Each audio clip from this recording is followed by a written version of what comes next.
राधे राधे। मैं ईशा पुत्री स्वर्गीय अशोक कुमार अरोड़ा जी की हरिद्वार उत्तराखंड से आप सब लोग मेरी वीडियो देख रहे हैं, मुझे सुन रहे हैं, इसके लिए आप सबको धन्यवाद। चलिए और जिंदगी का सच आगे बढ़ाते हैं। आपने लास्ट वीडियो सुनी होगी, मेरा क्या कसूर मेरी जिंदगी का सच, पार्ट 131 में, कि शतरंज का पहला प्यादा सत्यम था और सत्यम ने किस तरह से आग लगा करके हमारी फैमिली में हिमानी और विदित और मेरे में कैसे मैनिपुलेट करके विदित को दूर किया गया और हिमानी को शक हुआ मेरे पे कि मैंने विदित से शादी नहीं होने दी और मैंने विदित को जाके मैनिपुलेट किया है। ये इसकी सोच थी। अब उसके आगे एक और बात और मैं रखना चाहती हूँ आप लोगों के सामने।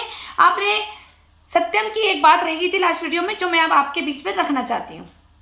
सत्यम ने क्या करा, कुछ साल पहले जब अमन गर्ग भाई ने, ठीक है, इसने कुछ कंस्ट्रक्शन मोहल्ले में करवाया था और रोड करवाई होगी, रोड ठीक करवाई होगी, मोहल्ले में कुछ सीमेंट का काम करवाया था इसने। उस दौरान मेरे घर के नलके का पाइप, जो स्वर्गीय अशोक कुमार अरोड़ा जी का घर है, वहाँ पर नलके का पाइप काट दिया गया, जानबूझ के काटा। फिर क्या हुआ, जब हिमानी कहीं से आई, वो बीच में उस दौरान रहने आई 1 हफ्ते के लिए, तो वहाँ पे पानी कट चुका था। वैसे तो मैडम आई नहीं रही थी और जब आई तो 1 हफ्ते के लिए वो रहने आई और उसने दुनिया को ये टॉर्चर करके, अपने आप को टॉर्चर करके, मैनिपुलेट खुद को करके, और दुनिया के सामने ये इतनी शरीफ बनी कि मेरी बहन जीजा ने पानी तक कटवा दिया, मुझे पानी तक नहीं पीने देते। वो कहते हैं ना, प्रॉपर्टी हड़पने की साजिश हो तो पानी और बिजली कटवा दो। तो ये मंशा इन सब की पूरी प्लानिंग थी। किस किस की? हिमानी, मेरी सास रूमा बेरी, राहुल बेरी, अंजू बेरी, ठीक है, ये सब इनके ग्रुप में, क्योंकि हिमानी जरा इनके साथ ही घूमी है ना, और तरुण बेरी जी, मेरे जी, ठीक है, वो मठ में उनका मायका है, मंजू ताई जी का, और वहाँ पे तरुण बेरी जी का बचपन बीता है। तरुण बेरी जी की तो वैसे भी बहुत शुरू से नज़र थी मकान पे, ठीक है। अब मकान पे नज़र थी, मेरी बीमार माँ के पास जा कर के साइन करवा रहे हैं स्टैम्प पेपर पे जा कर के कि ये मकान मैंने तरुण बेरी को दे दिया है। मेरे पास सब एविडेंस है, ठीक है, मुझे सब पता था। एक बीमार माँ जरूर थी, लेकिन वो मुझसे कभी झूठ नहीं बोलती थी। ये पूरा पक्का पॉइंट था मेरी माँ के पास कि वो मुझे सब चीज़ बता देती थी जब भी वो मुझे रास्ते में मिलती थी, क्योंकि कहीं ना कहीं मेरी माँ को भी पता था कि जिसका पिता उसके कंधे पे सारी जिम्मेदारियाँ दे के गया है, तो वो लड़की हमें और घर को संभाल लेगी। वो कभी ना कभी मुझसे नाराज हो जाती थी, गुस्से में कभी उल्टा सीधा बोलती थी। माँ थी, कोई बात थी, जन्मदाता थी, वो हमें कितने भी जूते मारे, कितनी भी गाली दे, बहुत कम है, तब भी बहुत कम है। उसने हमें पाल के बड़ा कर दिया, यही बहुत था। पिता ने अपने खून पसीने की कमाई खिला दी, यही बहुत था। वो हमारी जान भी ले ले, वो भी कम थे, ठीक है। मैं तो आज भी, अब आज जैसे अपनी मम्मी पापा को वापस लाने का कोई टेक्निक तरीका बता दे तो मैं आज भी ले आऊँ, अपनी जान को गिरवी रख के। माँ बाप ही होते हैं। लेकिन सत्यम ने क्या खेल खेला, वहाँ पाइप कट गया, अमन गर्ग ने भी कटवा दिया, उसको जुड़वाया नहीं, मेरी बहन वहाँ रहने आ गई और जानबूझ करके उसने पाइप ना जुड़वा करके उसने क्या खेल खेला कि वो जानबूझ के बाल्टी उठाती थी, हनुमान घाट से पानी लेके आती थी रोज। फिर लोग पूछेंगे ना, अरे पानी क्यों ला रही है, तो पानी तो घर पे आ रहा है। नहीं, मेरी बहन जीजा ने कटवा दिया, मेरी बहन जीजा ने कटवा दिया। ये इसके ड्रामे हमारी मम्मी जैसे थे। कहते हैं ना, एक बेटी पापा पे चली गई ईमानदार, और एक बेटी मम्मी के उस पे चली गई, चलो कोई तो गया नानकों पे, ठीक है। तो इसने ये ड्रामे खेले लोगों के कहने पे।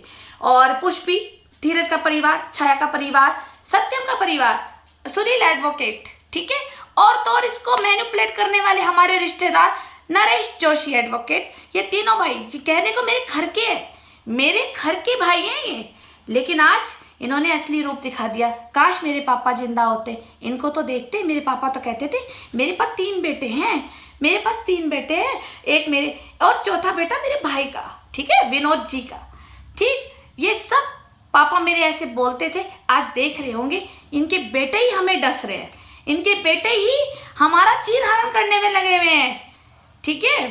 सब लालची और भूमाफिया टाइप के, बस चुंगा मिल जाए, टुकड़ा मिल जाए, कुछ मकान बिकवा देंगे, 5 लाख तेरे, 2 लाख तेरे, ये बस ये कर दो, पर इन्हें ये नहीं पता, मैं तो बेच ही नहीं रही थी पिता की संपत्ति को, लेकिन इन्होंने मुझसे कोई एडवाइस नहीं ली, अपने आप ये बाप बन रहे, मेरे पिता की घर में कब्जा कर लिया, ताले मार लिए, मुझे आने नहीं देते, और सबने मैनिपुलेट कर करके हिमानी की कर दी जिंदगी बर्बाद।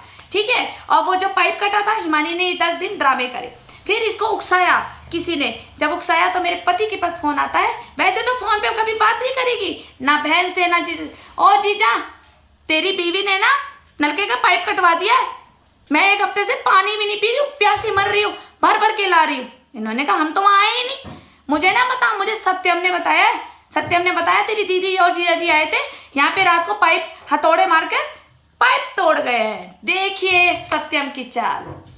ठीक है, फिर हमने अगले दिन सत्यम को फोन किया, हमने कहा तूने ये कैसी बात कही, तो कह रहा नहीं। मैंने कहा खा ले अपने बेटे की कसम। इसने अपने बेटे की कसम खा ली।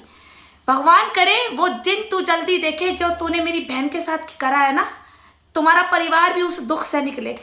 ठीक है, थोड़ा तो थप्पड़ पड़ी गया कि तुम्हारी बहन किसके घर में बैठी है, अब दूसरा और पड़ेगा क्योंकि तूने अपने बेटे की कसम खाई है। मैंने हिमानी को मैं कष्ट कभी सपने में भी नहीं सोच सकती, क्योंकि वो मेरे पिता की तो बेटी जरूर है, लेकिन वो मेरी जान है, मेरी आत्मा है। ठीक है, उसे जरा सा भी कोई कांटा चुभता है ना तो मुझे दर्द होता है।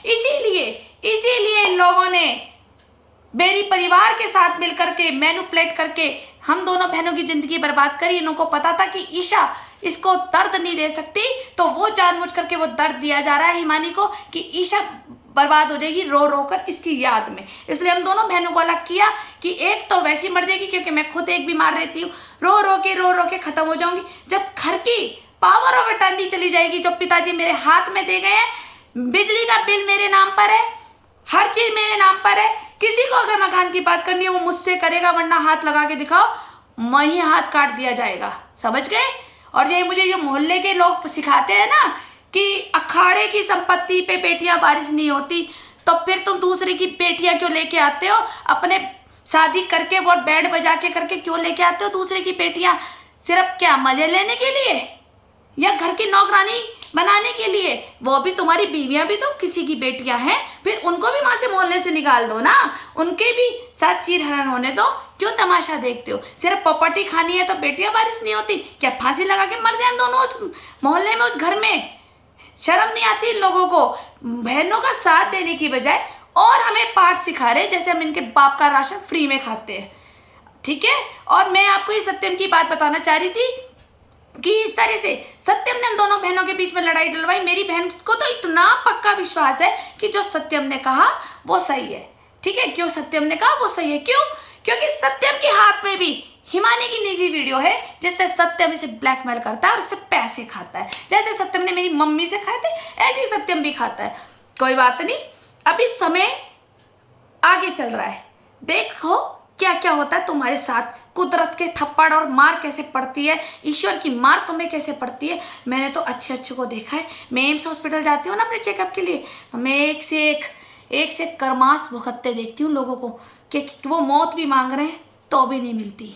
तो तुम्हारा हाल वही होगा, एम्स हॉस्पिटल या जॉलीग्रांट। ये तुम लोगों की तो इतनी औकात भी नहीं है, तुम वहीं मरोगे जहाँ सरकारी हॉस्पिटल है। ठीक है, वहीं पोस्टमार्टम होगा तुम लोगों का। जिस तरह से तुमने एक बच्ची की जिंदगी बर्बाद करी है उसको मुझसे दूर करके। अरे मेरा पिता तो देख रहा है ना कौन सी बेटी सही है कौन गलत है। ठीक, और हमारी बहन को तो अकल आएगी नहीं, अपनी अय्यासी पूरी करने के चक्कर में बहन को गलत डाल रही है। अरे कोई बात नहीं, तू रोज बोल बहन गलत है, तेरी माँ ने भी तो यही करा। हमारी माँ ने क्या करा है आप लोगों को पता है? हमारी माँ भी बाप को छोड़ती थी। हमारे पिताजी की कितनी इंसल्ट करी, कहाँ का जाती थी, बेचल चली जाती थी, अपने कपड़े फाड़ लेती थी और कैसे कैसे बोलती थी हमारे पापा को भी। ठीक है, क्या मिला? वही चीज तू कर रही है। तो ये कर्मास ना बेटा तुझे भरना है, क्योंकि जो तू बोलेगी, जो भी मेरे लिए कैरेक्टर के लिए बोलेगी, जो भी तू गंद बोली, एक भगवान ने मटका तुझे भी दिया है, जब वो भर जाएगा तेरे सर पे फूटेगा। मेरे को कोई फर्क नहीं पड़ता, मुझे सिर्फ इतना फर्क पड़ता है कि हमारे घर की बच्ची है, समय है, वापस लौट के आ जा और सही रास्ते पे आ जाओ और अपना सही कार्य करो जो एक सही अच्छे घर की बेटियां करती है। ठीक है, चलिए अब मैं आगे और डालूंगी मेरी जिंदगी का सच। आप बने रहिए, सबके राज मेरे पास है उस मोहल्ले के, कि किस तरह से कौन सा लड़का कैसे काम करके लड़कियों को मैनिपुलेट करके देह व्यापारी में, वेश्यावृत्ति में डालते हैं और किस तरह से टॉर्चर करते हैं, किस तरह से बेटियों के ऊपर वशीकरण करके उनसे शारीरिक संबंध बनाकर फिर उनकी वीडियो बनाकर टॉर्चर करते हैं। क्योंकि आजकल सिंपली करना, हिप्नोटाइजमेंट करना ये आसान हो गया, क्योंकि मैंने खुद भुगता है। मेरी किसी ने गोल्ड की रिंग उतरवा ली थी, जो लड़की मैं इतनी मजबूत लड़की हूँ, जो लड़की अपने घर का एक पैन नहीं देगी किसी को, ठीक है, किसी अनजान को नहीं देगी, उसने किसी अनजान को 1 मिनट में अपने हाथ के पहने में गोल्ड दे दिया था। तो सोचो कितनी बड़ी मैनिपुलेट करते हैं, किस तरह से हिप्नोटाइज करते हैं, सिंपली करते हैं कि जब बुद्धि बन जाती है तो आपके हाथ से गहने उतार के ले लिया जाता है। मैं आपको जल्द ही बताऊंगी वो कौन है, मेरे घर ही बैठता था वो व्यक्ति। चलिए, धन्यवाद।